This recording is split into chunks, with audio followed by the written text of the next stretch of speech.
Assalamualaikum warahmatullahi wabarakatuh.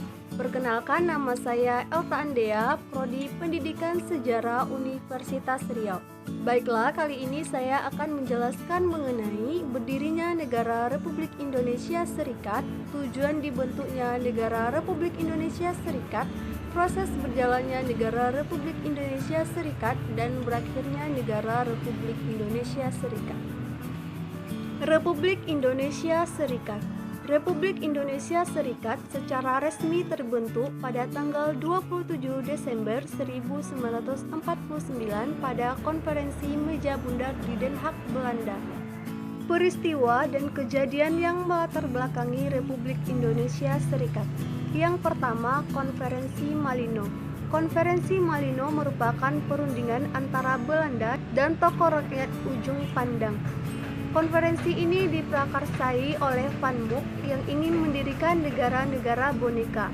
Konferensi Malino melahirkan berdirinya negara Indonesia Timur tanggal 16 Juli 1946 sampai 25 Juli 1946 dilaksanakan Konferensi Malino yang melahirkan negara yang pertama, yaitu negara Indonesia Timur. Hasil Konferensi Malino seperti dituangkan dalam resolusi adalah: yang pertama, menuju untuk suatu peraturan federalitas Indonesia, seluruh Indonesia dengan nama Perserikatan Negeri-Negeri Indonesia.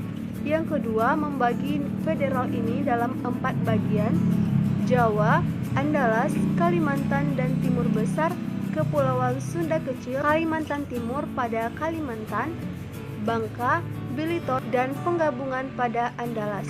Yang ketiga, mengadakan segala rapat dari konferensi kedua untuk penyelenggaraan dan mengerjakan usul untuk perubahan tata negara Kalimantan dan Timur Besar. Yang keempat, persetujuan dengan usul supaya 7 wakil Indonesia dan Malino mendapat tempat untuk persiapan dari perubahan tata negara Kalimantan, Timur Besar, Bangka, Belitung, dan Riau. Yang kedua, perundingan Linggarjati. Pergolakan dan pertempuran antara Indonesia dan Belanda telah terjadi di berbagai daerah-daerah di Indonesia. Pihak Indonesia dan Belanda pun bersedia berunding untuk menyelesaikan konflik ini. Isi pokok perjanjian Linggarjati adalah: yang pertama, Belanda mengakui secara de facto Republik Indonesia dengan wilayah kekuasaan yang meliputi Sumatera, Jawa, dan Madura. Yang kedua, Republik Indonesia dan Belanda akan bekerja sama dalam membentuk negara Indonesia Serikat, yaitu salah satu negara bagiannya adalah Republik Indonesia. Yang ketiga, Republik Indonesia Serikat dan Belanda akan membentuk Uni Indonesia Belanda dengan Ratu Belanda selaku ketuanya. Yang ketiga, Perjanjian Renville. Agresi militer satu yang dilancarkan oleh Belanda mendapat kecaman dari dunia luar. Perundingan tersebut terlaksana pada tanggal 17 Januari 1948 di sebuah kapal perang Amerika Serikat bernama USS Renville yang kemudian disebut sebagai Perjanjian Renville. Isi Perjanjian Renville ialah: yang pertama, Belanda tetap berdaulat sampai terbentuknya Republik Indonesia Serikat. Yang kedua, Republik Indonesia sejajar kedudukannya dalam Uni Indonesia Belanda. Yang ketiga, sebelum RIS terbentuk, Belanda dapat menyerahkan kekuasaannya kepada pemerintah federal sementara. Yang keempat, Republik Indonesia menjadi negara bagian dari RIS. Yang kelima, antara 6 bulan sampai 1 tahun akan diselenggarakan pemilihan umum untuk membentuk konstituante RIS. Yang keenam, tentara Indonesia di daerah pendudukan Belanda atau daerah kantor harus dipindahkan ke daerah RI. 4. Perundingan Rumroyen. Belanda beranggapan bahwa RI tidak bisa menjaga kestabilan dan keamanan wilayahnya. Dengan kondisi politik RI yang tengah mengalami pergolakan, situasi tersebut dimanfaatkan Belanda untuk melancarkan agresi militernya.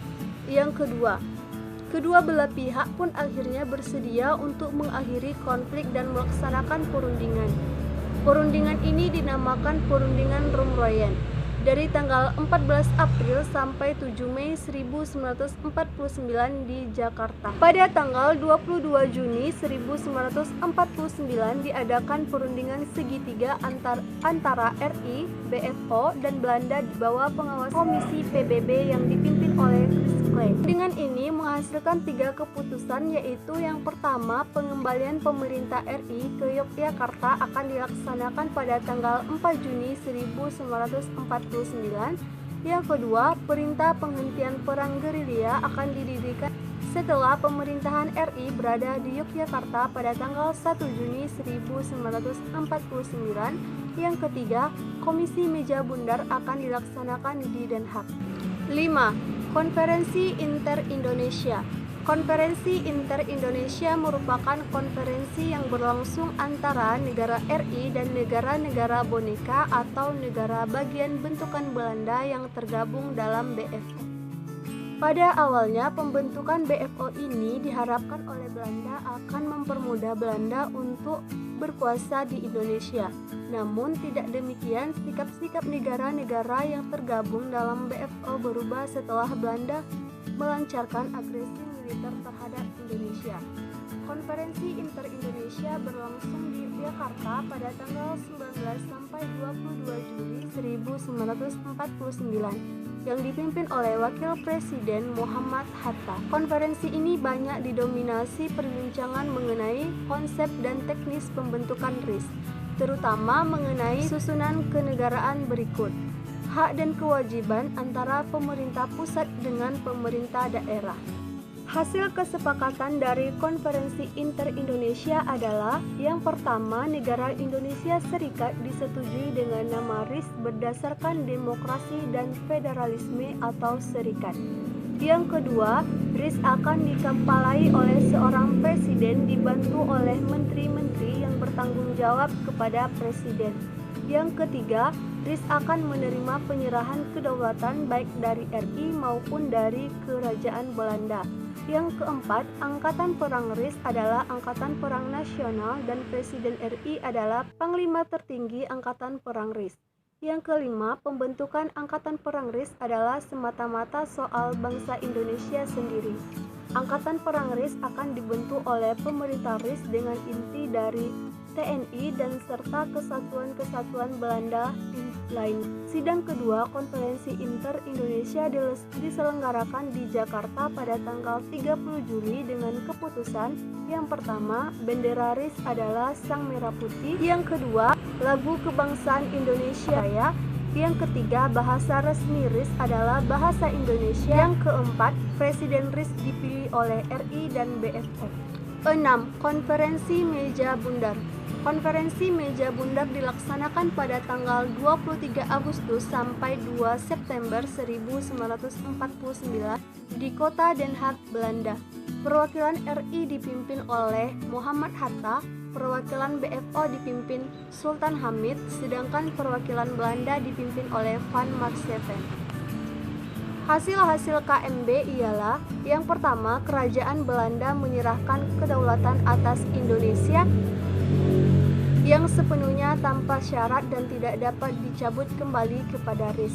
Yang kedua, penyerahan kedaulatan itu akan dilakukan selambat-lambatnya pada tanggal 30 Desember 1949. Yang ketiga, tentang Irian Barat akan diadakan perundingan lagi dalam waktu 1 tahun setelah penyerahan kedaulatan kepada RIS. Yang keempat, antara RIS dan Kerajaan Belanda akan diadakan hubungan Uni Indonesia Belanda yang akan dikepalai oleh Ratu Belanda.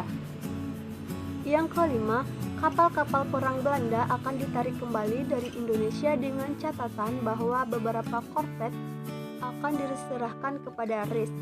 Yang keenam, tentara kerajaan Belanda akan selekas mungkin ditarik mundur dari Indonesia, sedangkan tentara kerajaan Hindia Belanda akan dibubarkan dengan catatan bahwa para anggotanya yang diperlukan akan dimasukkan dalam kesatuan-kesatuan TNI. Berdasarkan hasil-hasil KMB di Den Haag, maka terbentuklah negara RIS. Perundingan tersebut berjalan dari tanggal 25 September sampai 2 November 1949 Dengan hasil ialah bahwa kerajaan Belanda akan mengakui kedaulatan atas Indonesia kepada RIS selambat-lambatnya pada tanggal 30 Desember 1949. Maka dalam hal ini kedudukan RI nantinya hanya akan menjadi negara bagian RIS. Tujuan dibentuknya RIS. Tujuan dibentuknya negara RIS tidak lain adalah untuk memecah belah rakyat Indonesia dan melemahkan pertahanan Indonesia. Selanjutnya, proses berjalannya negara Republik Indonesia Serikat. Republik Indonesia Serikat menyepakati hasil-hasil konferensi meja bundar yang dilaksanakan tanggal 23 Agustus 1949 di Den Haag. RIS dipimpin oleh seorang presiden yaitu Soekarno dan sebagai Perdana Menteri ialah Muhammad Hatta. RIS mempunyai undang-undang yaitu Konstitusi RIS, sementara itu Undang-Undang Dasar 1945 hanya berlaku pada negara Republik Indonesia yang statusnya hanya sebagai negara bagian RIS.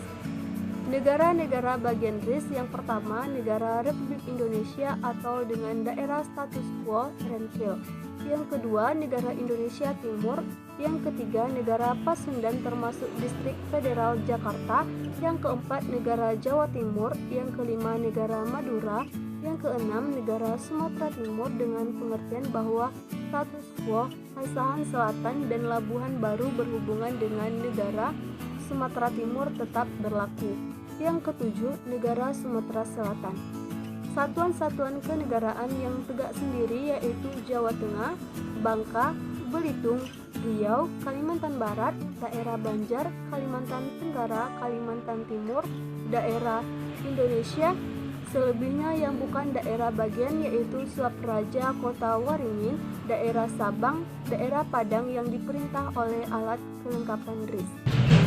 Yang pertama, kondisi politik dan konstitusional RIS. Kondisi terpenting dan utama yang perlu diperhatikan oleh RIS adalah di bidang politik dan konstitusional. Setelah semua alat-alat kelengkapan RIS terbentuk, muncullah gangguan bahkan kekacauan terutama di bidang politik. Gangguan dan kekacauan ini ditimbulkan oleh beberapa pihak akibat yang berhasilnya pemerintah RIS dalam menjalankan roda pemerintahan. Kondisi politik inilah yang menyebabkan kemunduran RIS. Gangguan politik tersebut antara lain seperti pemberontakan yang dilakukan Westerling, pemberontakan Andi Aziz, pemberontakan Republik Maluku Selatan yang dipimpin oleh Soemokil, dan pembebasan Irian Barat. Yang kedua, keadaan keuangan dan ekonomi RIS. Perekonomian suatu negara menjadi satu permasalahan yang sangat penting karena untuk negara yang baru berdiri perlu didukung oleh ekonomi yang cukup kuat. Berdirinya negara RIS sebagai negara berdaulat tidak serta-merta didukung secara ekonomi. Dengan hutang-hutang yang harus ditanggung oleh RIS harus segera membenahi dan menyelesaikan permasalahan ekonomi tersebut agar segera dapat memikirkan kebijakan ekonomi RIS selanjutnya. Yang ketiga, kondisi kemiliteran RIS. Dalam sebuah negara, militer adalah faktor terpenting dalam menjaga kedaulatan dan keutuhan negara. RIS mempunyai angkatan perang yang disebut APRIS, yang anggotanya berisikan warga negara Indonesia bekas tentara dan TNI yang umumnya tentara RI. Dalam konferensi Inter-Indonesia di Yogyakarta telah diambil kesepakatan mengenai angkatan bersenjata RIS setelah terbentuk dengan resminya RIS. Yang pertama, Angkatan Perang RIS adalah Angkatan Perang Nasional. Presiden RIS adalah Panglima Tertinggi Angkatan Perang RIS. Yang kedua, pertahanan negara adalah semata-mata hak pemerintah RIS. Negara-negara bagian tidak akan memiliki angkatan perang sendiri. Yang ketiga, Angkatan Perang RIS dibentuk bersama-sama orang Indonesia yang ada dalam KNIL, ML, KM, FB, dan Territorial Battalions. Yang keempat, pada masa permulaan RIS, Menteri Pertahanan dapat merangkap sebagai Panglima Besar Angkatan Perang RIS. Yang keempat, keadaan kebudayaan RIS. Pemerintah Indonesia dan Belanda bersedia membuat kesepakatan dalam bidang kebudayaan. Seperti dalam bidang pendidikan, Indonesia dan Belanda bersepakat untuk saling memberikan pengajaran dan pengetahuan untuk kemajuan masing-masing. Antara Belanda dan RIS bersepakat bahwa dalam hal pengetahuan, pendidikan, serta kebudayaan diadakan kerjasama dalam pembinaan dan pembangunan kebudayaan. Pemerintah Kerajaan Belanda bersedia untuk bertukar orang-orang yang ahli dalam ilmu pengetahuan dan kebudayaan. Dalam kesepakatan itu pula tentang pemeliharaan benda-benda budaya yang dimiliki oleh pemerintah Kerajaan Belanda dan RIS secara bersama-sama. Yang kelima, keadaan sosial RIS. Pada bidang sosial ini yang dibahas mengenai ini adalah mengenai status kepegawaian para pegawai-pegawai yang berkewarganegaraan Belanda yang bekerja di Indonesia. Pihak Indonesia dan Belanda pun berunding untuk mencapai kesepakatan mengenai permasalahan ini. Pemerintah menerima sewa pegawai sipil pemerintah Belanda.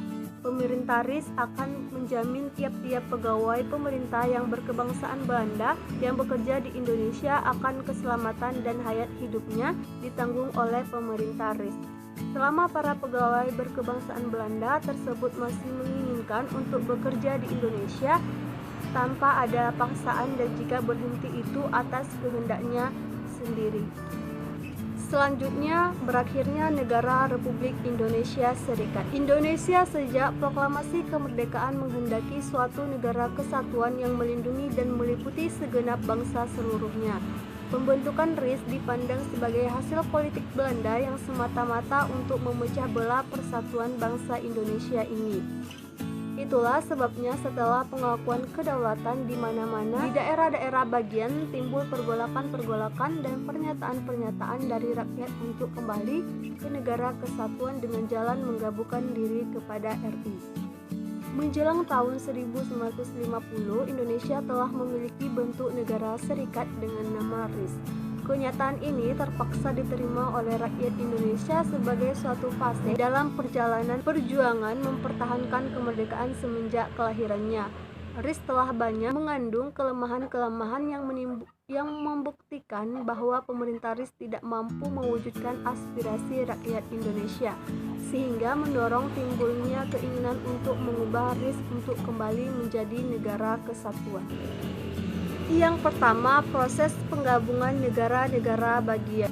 Peristiwa-peristiwa pergolakan yang terjadi di berbagai negara bagian RIS, khususnya di Pulau Jawa, dikarenakan rakyat sadar bahwa bentuk federal ini hanya dimanfaatkan saja oleh Belanda. Maka dari itu timbullah pergolakan-pergolakan yang dilakukan oleh rakyat yang ingin menggabungkan ke dalam RI dan menuntut pembubaran dengan RIS. Pergolakan yang dilakukan oleh rakyat tidak hanya di Pulau Jawa, melainkan juga terjadi Pulau Kalimantan, Sumatera, Makassar, Gorontalo, Poso, Donggala, Takalar Jeneponto, serta provinsi-provinsi Sulawesi, Maluku, dan Sunda Kecil. Pada akhirnya hanya tinggal ada 3 negara bagian saja, yaitu negara RI, negara Indonesia Timur, dan negara Sumatera Timur.